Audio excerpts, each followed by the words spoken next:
साहस IAS academy के YouTube channel पर आपका स्वागत है। तो मित्रों, आज जो हम सीरीज़ शुरू करने वाले हैं वो केमिस्ट्री यानी रासायनिक उसकी है जो आपका 6वीं से लेकर 10वीं तक का जो है आपका वो। तो ये जो आपका जीएस 4 में जो मेंस का पेपर होता है उसमें इनसे सीधे सीधे सवाल आते हैं और ज़्यादातर सवाल जो है आपके अप्लाइड केमिस्ट्री के होते हैं। तो जो अप्लाइड केमिस्ट्री है वो सब हमने अभी क्या है क्लास में जो जो टॉपिक्स है वो आपको मैंने इसमें पढ़ाया हुआ है। जैसे पर्यावरण वाला जो टॉपिक है, इंडस्ट्री वाला जो टॉपिक जैसे सीमेंट हो गया, कांच हो गया, फर्टिलाइज़र हो गया आपका, ठीक है, नाइट्रोजन का चक्र हो गया, अम्लीय वर्षा हो गया, ये सब जो है हमने क्लास में अच्छे से डिटेल में किया हुआ है। अब जो बचा हुआ पोर्शन है जो आपके एग्ज़ाम के लिए महत्वपूर्ण है, ज़्यादा महत्वपूर्ण तो नहीं बोलूँगा, लेकिन जब सिलेबस में है तो हम अपनी तरफ से उसको क्यों छोड़े। जो जो सिलेबस में सीजीपीएससी का आपको दिया है उसको क्या है आपको ऊपर ऊपर से सबको करना है। किसी भी सब्जेक्ट में डीप में जाने का आपको ज़रूरत नहीं है, ठीक है। इसलिए जितना मैं करा रहा हूँ उतना ही पर्याप्त है। यदि उसके बाद भी नहीं बनेगा तो फिर वो किसी से नहीं बनेगा। तो इतना ही आप लोग कीजिए, ज़्यादा इसमें अपना दिमाग मत लगाइएगा। जो आपका जीएस का सब्जेक्ट है जैसे संविधान हो गया, छत्तीसगढ़ का इतिहास और भूगोल हो गया, उन सब में आप जो है अपना पूरा ध्यान केंद्रित करिएगा। और मैं तो ये भी सजेस्ट करूँगा कि आप 2-3 दिन के अंदर 31 जनवरी से पहले, आज क्या है 28 है, 31 से पहले आप अपना पूरा जो भी बचा कुचा है सिलेबस है इसको समेट लीजिएगा। आप लोग अपने आप से पढ़ लीजिएगा कि भाई 1 फरवरी से हम लोग कोई भी नया चीज़ नहीं पढ़ेंगे, जो भी पुराना है वही हम लोग रिवाइज़ करेंगे।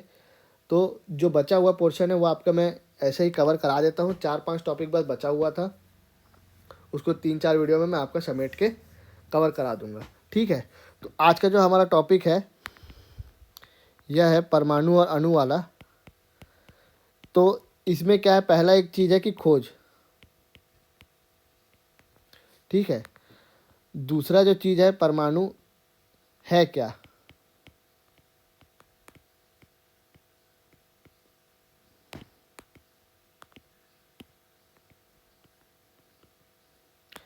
तीसरा है उसकी संरचना, ठीक है। तो ये 3 चीज़ें जो है इस चैप्टर में हम लोग देखेंगे। तो इसमें खोज में 2 नाम आते हैं, एक तो ऋषि कनाद का आता है और एक डेमोक्रिटस का आता है, ठीक है। उसके बाद जितने भी नाम हैं वो आपके संरचना जो जिन्होंने दिया है उसके बारे में है, ठीक है। तो एक और नाम है कनाद। तो कनाद ने, डेमोक्रिटस ने, डाल्टन ने, तीनों ने एक चीज़ कहा था कि यदि कोई पदार्थ है, कुछ से भी पदार्थ ले सकते हैं, पेन हो गया, पेंसिल हो गया, आपका खाने पीने का पदार्थ हो गया, ब्रेड हो गया, कोई सा भी पदार्थ, आप यदि इसको छोटे छोटे छोटे छोटे टुकड़ों में बांटना चालू करोगे तो एक अवस्था आपको ऐसी मिलेगी जहाँ से विभाजन करना आपके लिए संभव नहीं होगा। और यदि आप विभाजन करते हैं तो वह पदार्थ जो है अपने मूल गुण जो है वो खो देगा। यही चीज़ कनाद ने भी कहा था, यही चीज़ डाल्टन ने भी कहा था, यही चीज़ जो है आपका डेमोक्रिटस ने भी कहा था, ठीक है। तो चलिए हम लोग शुरू करते हैं। पहले हम लोग ये देखते हैं परमाणु की परिभाषा क्या है।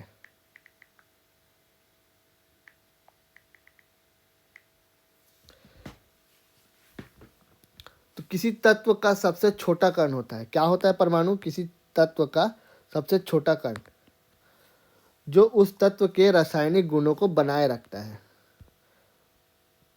जो उस तत्व के रासायनिक गुणों को बनाए रखता है। तो ये क्या हो गया, परमाणु की परिभाषा होगी, ठीक है। इसको थोड़ा और विस्तार में देखेंगे तो यदि किसी पदार्थ को आप लगातार छोटे भागों में काटेंगे या उसको विभाजन करेंगे तो एक अवस्था ऐसी आएगी जहाँ से विभाजन करने पर वह पदार्थ अपने मूल गुण खो देता है। उस अवस्था पर प्राप्त कण को हम लोग क्या कहते हैं, परमाणु कहते हैं। किसने कहा था भाई ये तो उसकी सामान्य परिभाषा भी हो गई। यही परिभाषा लगभग लगभग मिलती जुलती इससे ऋषि कनाद ने दी थी, यही परिभाषा मिलती जुलती डेमोक्रिटस ने दी थी। यही सिद्धांत, इसी इसी परिभाषा को सिद्धांत के रूप में डाल्टन ने भी अपने किसी 5 में से एक सिद्धांत में इसको लिया है, ठीक है। तो अब खोज में सबसे पहला नाम आता है ऋषि कनाद का। आजकल इनको थोड़ा से मतलब अभी ज़्यादा समय नहीं हुआ इनके बारे में पता किया। पहले हम लोग यही मानते थे कि भाई कि परमाणु की खोज डेमोक्रिटस नाम के यूनानी दार्शनिक ने की है। ठीक है, अभी बाद में सूत्रों से पता चला, खोजा खाजी किया तो पता चला कि अच्छा नहीं भाई, ऋषि कनाद नाम के भी एक व्यक्ति थे जिन्होंने अपनी एक किताब में कहा है कि परमाणु का जिक्र किया हुआ है। तो यदि ऑप्शन में अगर आपको ऋषि कनाद दिखेगा तो आप ऑप्शन में जाहिर सी बात है कनाद को लेंगे। यदि ऑप्शन में कनाद आपको नहीं दिखेगा तो आप डेमोक्रिटस को लोगे। ठीक है, किसमें परमाणु की खोज किसमें कही, किसने की? तो यदि ऑप्शन में ऋषि कनाद है तो ऋषि कनाद को लेंगे, नहीं है तो ऑप्शन में क्या होगा, डेमोक्रिटस 101% होगा, आप उन्हीं को लेंगे। ठीक है, तो खोज में देख लेते हैं ऋषि कनाद ने क्या नाम दिया। इसमें सिर्फ 3 चीज़ याद रखनी है, फैक्ट है बस, और कुछ नहीं है। ऋषि कनाद ने उस कण का नाम क्या दिया, परमाणु। कब दिया? 6वीं शताब्दी में। किसमें दिया? तो वैशेषिक सूत्र में। ठीक है, इससे ज़्यादा आपको याद रखने की जरूरत नहीं है, एकदम वन लाइनर फैक्ट है खोज के लिए। और दूसरा वन लाइनर फैक्ट ये है कि एक यूनानी दार्शनिक थे, नाम क्या था उनको, डेमोक्रिटस। इन्होंने परमाणु को क्या कहा था? एटमोस कहा था। बस 2 लाइन का फैक्ट है, किससे? खोज से रिलेटेड। अब जैसे कि ये जो डायग्राम आपका दिया हुआ है, इन्होंने जो सिद्धांत या जो कहा है परमाणु के बारे में, जैसे कि चीनी का एक बड़ा सा टुकड़ा आप मान लीजिए, उसको आपने आधा तोड़ा, फिर आपने उसके और छोटे छोटे पार्ट किए। अब एक अवस्था ऐसी आएगी जहाँ पे आप चीनी के कण तक पहुँचोगे, एक अणु तक। परमाणु नहीं बोल रहा हूँ ना मैं, अणु बोल रहा हूँ। तो जैसे चीनी का क्या फॉर्मूला है,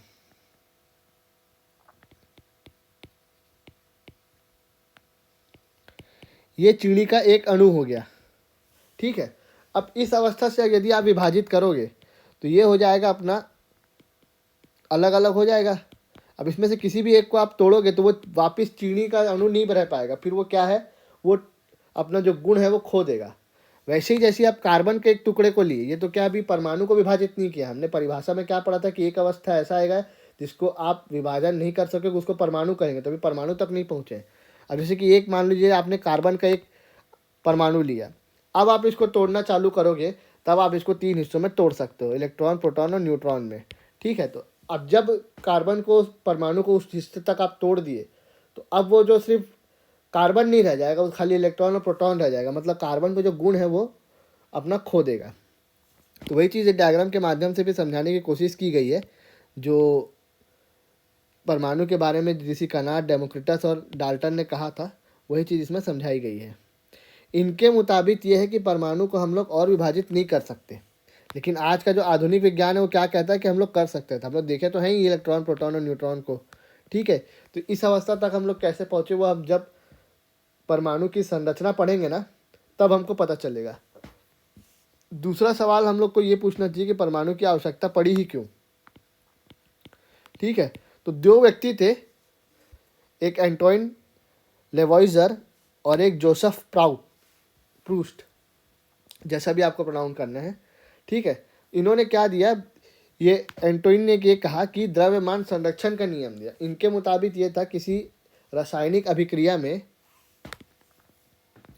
जो द्रव्यमान ना तो बनते हैं ना तो नष्ट होते हैं। और जो प्रूस्ट का कहना था कि रासायनिक क्रिया में जो चीज़ होती है, यदि कोई अभिकारक जो है प्रक्रिया करते हैं तो वो एक निश्चित अनुपात पे करते हैं। जैसे कि पानी के आप अभिकारक क्या बोलोगे, हाइड्रोजन और ऑक्सीजन को ही बोलोगे, तो ये कहता है कि वो उसी निश्चित अनुपात में आते हैं। जैसे हाइड्रोजन का इसमें अभिकारक का मास क्या होगा, 2 एटॉमिक यूनिट, एक हाइड्रोजन का 1 होता है तो 2 का कितना हो जाएगा, 2। ऑक्सीजन का 16 होता है। ठीक है, पानी के एक अणु का मास भी 16 होता है। तो इसमें देखोगे तो जो अभिकारक का जो अनुपात था वो 1/8 था, वही इसमें भी तो होगा। पानी में भी 2 अगर 18 है तो 2 अगर हाइड्रोजन के हैं और 1 अगर ऑक्सीजन का है तो 1/8 का अनुपात होगा। तो वही चीज़ जो दोनों नियम क्या है, पहले से एग्जिस्ट करते थे। तो ये नियम क्यों एग्जिस्ट करते थे, कैसे है, इनको समझाने के लिए जब डाल्टन नाम के एक व्यक्ति आए, उन्होंने 5 सिद्धांत दिए। तो ये जो नियम था ना कि अच्छा हाँ ये नियम ऐसा होता है, उससे इनकी पुष्टि हो गई। ठीक है, तो एक एक करके देखते हैं क्या क्या नियम है। Law of conversion of mass, द्रव्यमान संरक्षण का नियम। कुछ याद नहीं रखना है, सिर्फ एक चीज़ याद रखना है कि ना तो नष्ट होते हैं ना तो बनते हैं। ठीक है, कब, जब हम लोग एक अभिक्रिया करते हैं, रासायनिक अभिक्रिया में। ठीक, और कुछ नहीं। और ये तो आपको जस्ट अभी समझाया था, निश्चित अनुपात का नियम। कोई भी शुद्ध रासायनिक यौगिक हमेशा अपने अवयव तत्वों को द्रव्यमान के निश्चित अनुपात में ही रखता है, चाहे वह किसी से भी लिया गया हो या कितनी ही मात्रा में लिया गया हो। अवयव तत्व मतलब ये होते हैं जैसे कि पानी पानी के अवयव तत्व क्या होंगे, जिनसे वो मिलके बना हुआ, तो हाइड्रोजन और ऑक्सीजन से मिलके बना हुआ है, तो यही उसके अवयव तत्व की परिभाषा हो गई। ठीक है, उसके बाद हम लोग सीधा चलते हैं परमाणु की संरचना के तरफ। ठीक है, तो इन दोनों नियमों के बाद तब भी वैज्ञानिकों के मन में 3 प्रश्न थे कि परमाणु के भीतर क्या है, कण कैसे व्यवस्थित रहते हैं और स्थिरता क्यों बनाए रखते हैं। ये 3 सवाल जो थे वैज्ञानिकों में थे, तो अलग अलग इनके धीरे धीरे इनके जवाब हम लोग आगे देखते चले जाएंगे क्या है।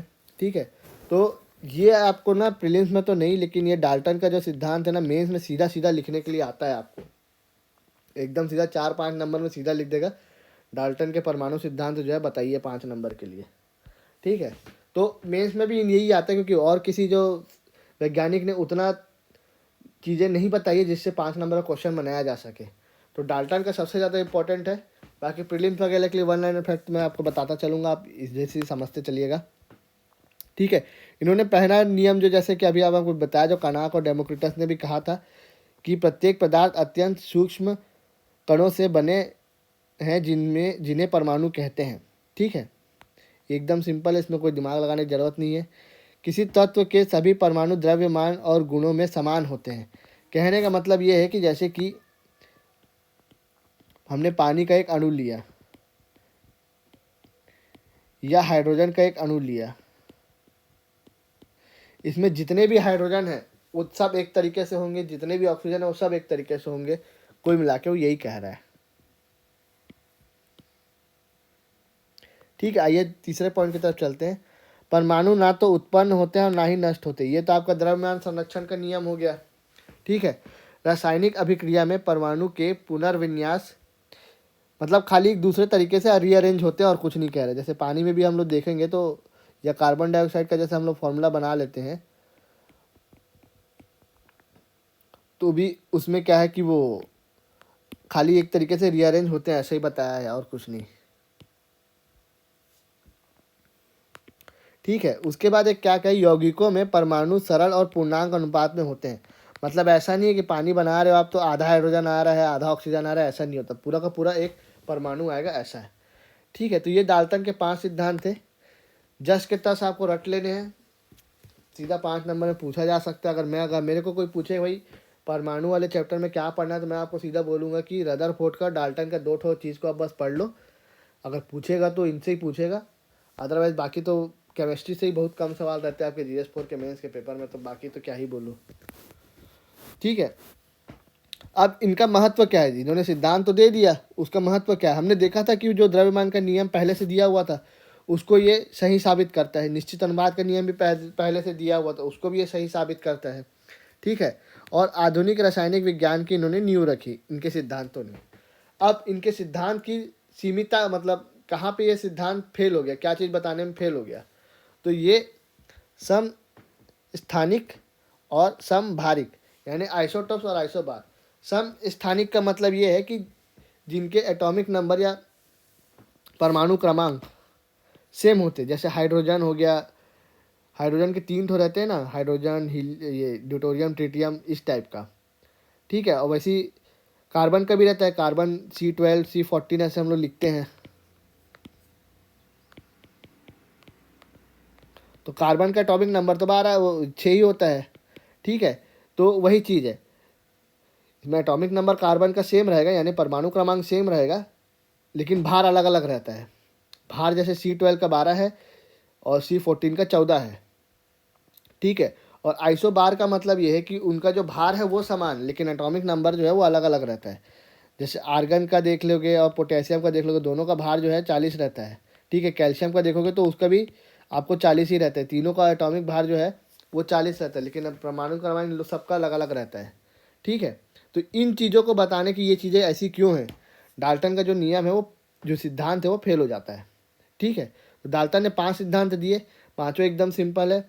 एक अत्यंत सूक्ष्म कणों से बना वाला, दूसरा गुण में समान होते हैं, तीसरा ना तो उत्पन्न होते हैं ना नष्ट किए जा सकते हैं, ठीक है। अभिक्रिया में इधर उधर बस अरेंज होते हैं, और यौगिक परमाणु में एक पूर्णांक अनुपात में आते हैं, मतलब आधे अधूरे नहीं आते, एक पूरा परमाणु आएगा, इस टाइप से उन्होंने कहा, ठीक है। और लिमिटेशन उनकी दो ठो होगी, आइसोटोप्स और आइसोबार, ठीक है। अब उसके बाद वन लाइनर फैक्ट है जे थॉमसन का एटॉमिक मॉडल, जो परमाणु इनका जो कमांड जो वो था, स्ट्रक्चर दिया था इन्होंने, परमाणु की संरचना दी थी, एक लाइन का बता रहा हूँ, इन्होंने ऐसा दिया था, इनको प्लम पुडिंग मॉडल कहते हैं, ठीक है।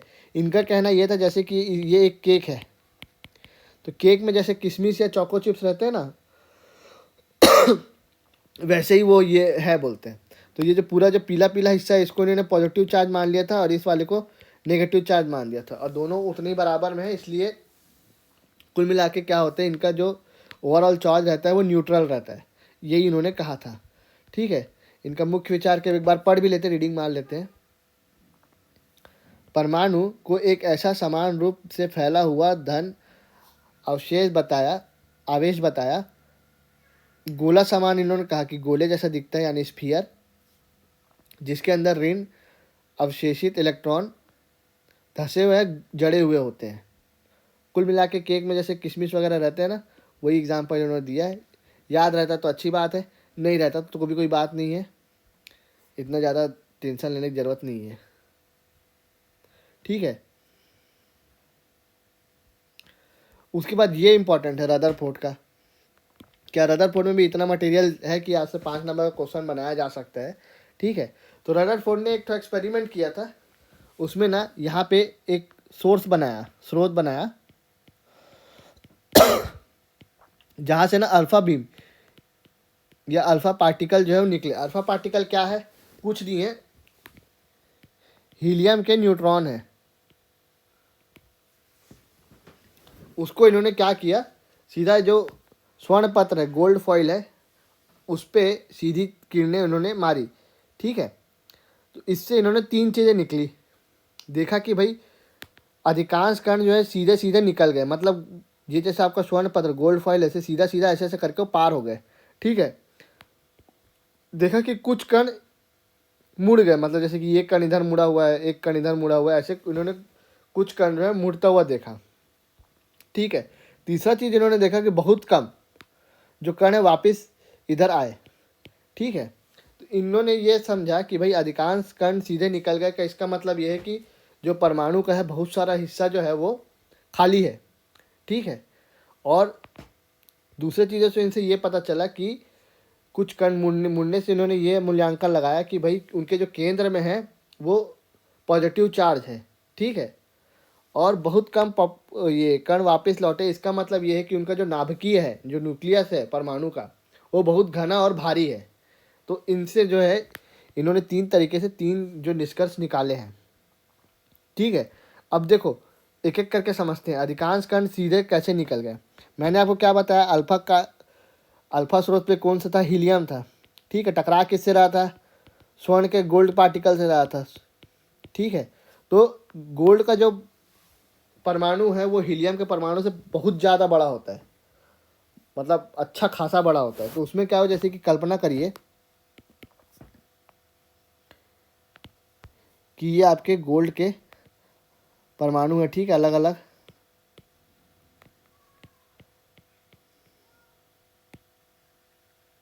ठीक है। ये ऐसे ऐसे आपका स्वर्ण पत्र हो गया, यहाँ से एकदम छोटा सा हीलियम पार्टिकल आया, तो वो तो बहुत सारे इससे पार हो जाएंगे, ठीक है। क्यों, क्योंकि जैसे किसी परमाणु को देखोगे तो ये छोटा सा केंद्र है, बाहर पे इलेक्ट्रॉन ऐसे घूमते रहते हैं, अधिकतर हिस्सा जो क्या आप देखोगे तो परमाणु का क्या है, खाली रहता है, और जो उसका भार है वो केंद्र में ही स्थिर रहता है, केंद्रित रहता है। तो वही चीज़ उन्होंने नोटिस किया, अधिकांश कण सीधे सीधे निकल गए, इसका मतलब ये है कि परमाणु का बहुत सारा जो हिस्सा है वो खाली है। कुछ कण मुड़ने से ये समझ में आया उनको कि केंद्र में जो है इनका ये पॉजिटिव चार्ज है, और बहुत कम जो वापस आए उनसे इन्होंने यह अनुमाया कि भाई पूरे परमाणु का जो आधा से ज़्यादा भार है वो केंद्र में है। जैसे हाइड्रोजन का देखोगे, हाइड्रोजन में एक ठो इलेक्ट्रॉन रहता है, ठीक है। हाइड्रोजन का भार भी क्या रहता है आपका, 1 एटॉमिक यूनिट ही बोलते हैं। ठीक है। अब इसमें जो इलेक्ट्रॉन का मास है ना, वो 99% देखोगे तो वो न्यूट्रॉन और प्रोटॉन का मास रहता है। इलेक्ट्रॉन का लगभग 0.01 से भी कम परसेंट का मास रहता है किसी भी परमाणु में। चाहे आप कोई सा भी परमाणु ले लो तो उसका भार का रेशियो यही रहता है। तो उन्होंने ये 3 चीज़ें बताई, ठीक है। तो यदि एग्ज़ाम में आपके पूछने के लिए आया कि रदरफोर्ड के परमाणु मॉडल के बारे में बताइए, ठीक है, तो आप पहला लाइन क्या लिखोगे कि अर्नेस्ट रदरफोर्ड ने स्वर्ण पत्र प्रयोग किया, ठीक है, के आधार पर नया मॉडल दिया। क्या दिया भाई? तो इन्होंने बता आपको एक तो ऐसी नॉर्मल सा डायग्राम बनाना है कि भाई ये अल्फा पार्टिकल का स्रोत है, यहाँ से किरणें निकली, स्वर्ण पत्र पे गई, ठीक है, और ये आपको एक तो रिफ्लेक्टिंग स्क्रीन बना देना है। और उसके बाद आपको बताना है कि 3 ही चीज़ लिखनी है कि बहुत सारे पार्टिकल, अधिकांश कण सीधे निकल गए, कुछ कण मुड़ गए, बहुत कम वापस लौटे। इनसे आपको 3 ठो निष्कर्ष निकले हैं जो मैं आपको अभी तक समझा चुका हूँ कि परमाणु के केंद्र में घनात्मक नाभिक न्यूक्लियस होता है, लगभग समस्त द्रव्यमान नाभिक में केंद्रित होता है और इलेक्ट्रॉन नाभिक के चारों ओर परिक्रमा करते हैं। और उसके बाद आपको उपलब्धि लिखनी है कि इससे क्या पता चल गया, नाभिक की खोज हो गई। अब परमाणु की आंतरिक संरचना स्पष्ट हुई। 2 चीज़ें इनकी उपलब्धि है। अब इनकी सीमाएं क्या क्या है? अब इन्होंने ये तो बोल दिया कि भाई इलेक्ट्रॉन जो है परिक्रमा करता है, लेकिन परिक्रमा करते समय वो अपना ऊर्जा क्यों नहीं खोता, एक चीज़। दूसरा, परमाणु की स्थिरता क्यों है, समझाई नहीं गई। तीसरा, हाइड्रोजन स्पेक्ट्रम की व्याख्या असफल रही। हाइड्रोजन स्पेक्ट्रम में क्या है कि हाइड्रोजन के जो इलेक्ट्रॉन है ना, वेव और उस पर टाइप से कुछ कुछ रहता है, तो ज़्यादा डीप में जाने की ज़रूरत नहीं है। तो जब उसको हाइड्रोजन को गर्म करोगे ना तो एक ठो लाइट छोड़ता है, तो उसी लाइट को ना इन लोग स्पेक्ट्रम बोल दिए हैं। तो वो स्पेक्ट्रम में ऐसा क्यों होता है उसको बताने में वो असफल रहा।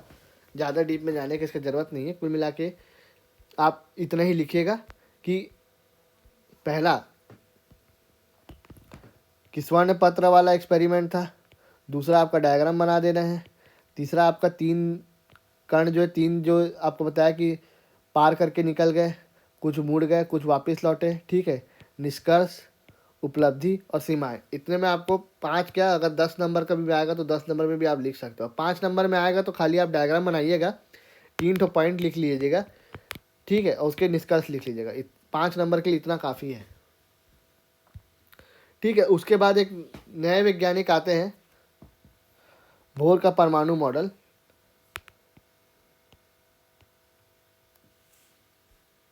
ठीक है। नील बोर ने रदरफोर्ड मॉडल की कमियों को दूर करने का प्रयास किया। जो कमियां क्या थी जो हम लोग सीमाएं में पढ़े, उन्हीं कमियों को इन्होंने दूर करने का प्रयास किया, ठीक है। पहला इन्होंने ये बताया कि भाई इलेक्ट्रॉन जो है केवल निश्चित ऊर्जा स्तरों में ही घूमते हैं। मतलब इन्होंने बताया भाई कि जैसे ये हो गया आपका परमाणु का नाभिक, उसके बाद जो इलेक्ट्रॉन ऐसे घूमता है और वो जिस सेल पे घूमते हैं, जैसे इन्होंने अलग अलग सेल के बारे में बताया, ठीक है। तो कोई इलेक्ट्रॉन अगर घूम रहा है तो वो इसी सेल में घूमेगा, घूम रहा है तो इसी में घूमेगा, ऐसा, ठीक है। कोई इधर घूम रहा है तो वो इधर ही घूमेगा, ऐसा इन्होंने बताया, ठीक है।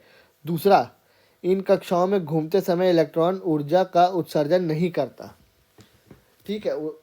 मतलब इलेक्ट्रॉन अपने तरफ से कोई भी एनर्जी नहीं रिलीज करता, ठीक है।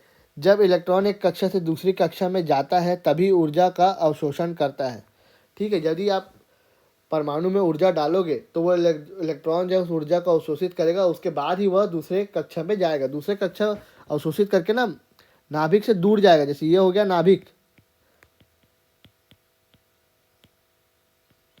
यहाँ पे हो गया इलेक्ट्रॉन। यदि आप ऊर्जा दोगे तो ये इलेक्ट्रॉन बाहर वाली शहर में जाएगा, मतलब नाभिक से दूर जाएगा ऊर्जा मिलने पर, ठीक है। इन्होंने इलेक्ट्रॉन के शेल के बारे में बताया भाई, K, L, M, N ऐसे करके शेल होते हैं। अधिकतर इलेक्ट्रॉन की संख्या बता दी भाई, किसमें 2 ही, जैसे ये नाभिक हो गया तो ये क्या हो गया आपका K सेल हो गया, इसमें केवल कितने रहेंगे, 2 ही इलेक्ट्रॉन रह सकते हैं। L वाले में क्या है, 8 रह सकते हैं। M वाले में क्या है, 18 रह सकते हैं। तो ये चीज़ आप कैसे निकालोगे, इस फॉर्मूले से,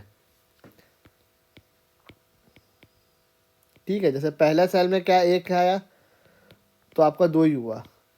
दूसरे सेल में आप पहुंच गए, ठीक है, आप तीसरे सेल में पहुंच गए। इस तरीके से आप चौथे सेल में जाओगे तो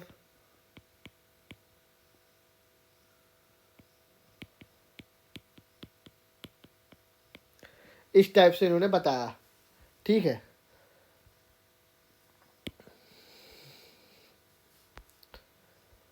तो इन्होंने क्या चीज़ बताया कि भाई एक निश्चित शेल पे या ऊर्जा स्तरों पे घूमते हैं, ठीक है। घूमते समय इन लोग ऊर्जा उत्सर्जन नहीं करते हैं, और एक शेल से दूसरे कक्ष में, एक कक्ष से दूसरे कक्ष में तभी जाएंगे जब उनका ऊर्जा का अवशोषण होगा, ठीक। उसके बाद एक तो छोटा सा कंसेप्ट आता है संयोजक कोश या वैलेंस सेल।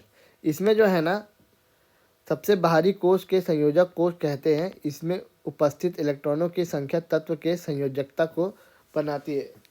कुल मिला के बस ये है कि कोई कण जो है वो सहसंयोजक जो बंध नहीं रहता,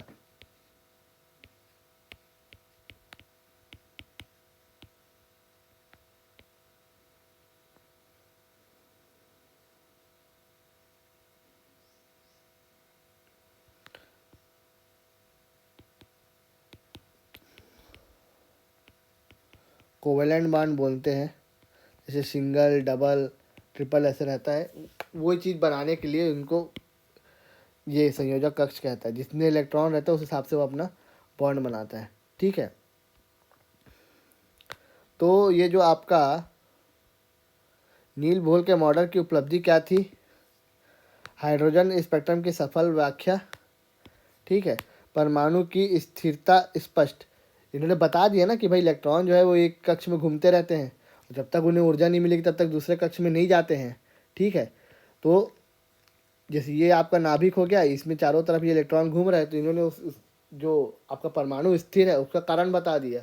अच्छा, ये जो इलेक्ट्रॉन घूमते घूमते नाभिक में क्यों नहीं टकराता बोलोगे, तो एक तो बल रहता है जिसका नाम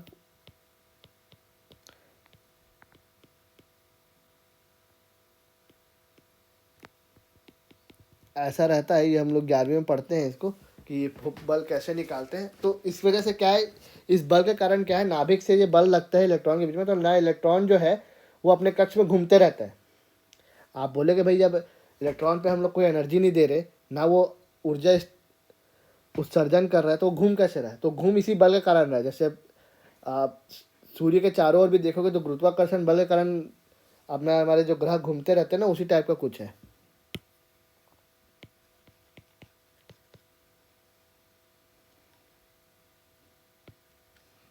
ठीक है। अब इनकी सीमाएं क्या हैं?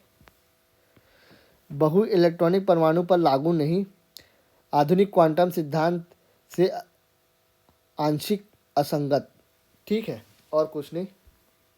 क्वांटम सिद्धांत में जाएंगे तो एक यही वीडियो 1-1.5 घंटे का हो जाएगा, ठीक है। समझ में आया तो ठीक, नहीं आया तो ठीक, ज़्यादा दिमाग लगाने की ज़रूरत नहीं है, ठीक है। बोहर मॉडल भी नहीं, आपको ध्यान किस में रखना है, डाल्टन का याद रखना है और रदरफोर्ड का याद रखना है, ठीक। अब ये आ गया अणु। अभी तक हम लोग क्या पढ़ रहे थे? परमाणु, ठीक है। तो एक हो गया आपका तत्वीय अणु। तत्वीय अणु मतलब जैसे कि एक हाइड्रोजन का परमाणु मिलके, ठीक है, दूसरा मतलब हाइड्रोजन से मिलके अगर बनाता है तो क्या हो गया वो आपका तत्वीय अणु। जैसे कि 2 हाइड्रोजन, 2 ऑक्सीजन, 2 नाइट्रोजन, इस टाइप से। और यौगिक अणु मतलब अलग अलग परमाणु से मिलके बना रहेगा, भिन्न परमाणु से बने। उदाहरण के तौर पे जैसे पानी, कार्बन डाइऑक्साइड, बहुत सारे हैं। उसके बाद ये 10वीं में हम लोग पढ़ते हैं। कुल मिला के कुछ नहीं है, कोई भी रासायनिक संयोजक का नियम क्या कहता है? 2 ठो नियम रहता है कि जो द्रव्यमान है ना तो कभी बनता है ना तो कभी नष्ट होता है, वही चीज़। और ये निश्चित अनुपात का नियम आप लोग पहले ही पढ़ चुके हैं, ठीक है। उसके बाद एक चीज़ और, फैक्चुअल क्वेश्चन, ठीक है। ये मास क्या होता है? परमाणु का कोई द्रव्यमान पूछेगा तो क्या है, तो उसको एटॉमिक मास से बोलते हैं, ठीक है। उसके बाद एक ठो मोल कंसेप्ट है, इसमें आपको मात्र एक ठो नंबर याद रखना है, 6.20 इंटू, मतलब जैसे कि अगर मैं बोलूँ कि 1 मोल पानी के अणु, तो इसमें जो है कितने अणु ऐसे होंगे, तो इतने सारे अणु होंगे, मतलब बहुत सारे रहेंगे, ठीक है। और ज़्यादा कुछ नहीं है इस चैप्टर में। प्रीलिम्स के लिए आपको क्या याद रखना है, केवल और केवल खोज याद रखना है कि भाई परमाणु की खोज किसने की थी, ठीक है। और उससे ज़्यादा प्रीलिम्स का कोई क्वेश्चन नहीं बनेगा, ठीक है, क्योंकि छत्तीसगढ़ पीएससी में आपके पास 21 सब्जेक्ट हैं। 21 सब्जेक्ट, केमिस्ट्री बहुत लिस्ट में भी मतलब एकदम लिस्ट प्रायोरिटी में है कि आपसे कुछ पूछा जाए, ठीक है। तो प्रीलिम्स के लिए अगर आप खाली खोज शब्द याद रख लोगे, खोज मतलब कनाद और डेमोक्रिटस का, बस, इससे ज़्यादा आपको याद रखने की ज़रूरत नहीं है, ठीक है। मेंस के लिए केवल 2, डाल्टन का और रदरफोर्ड का, 2 ठो बस। जो स्वर्ण पत्र वाला एक्सपेरिमेंट है, इतना इतना ही आपके पीएससी के लिए काम का है। वो तो क्या टॉपिक में था, छूटे मत करके हम लोगों ने इसको कवर कर लिया है। यदि आपके पास समय रहेगा तो पढ़िएगा, यदि समय नहीं रहेगा तो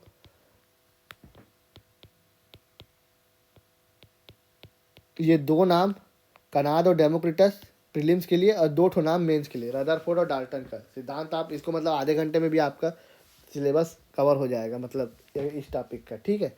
चलिए, धन्यवाद।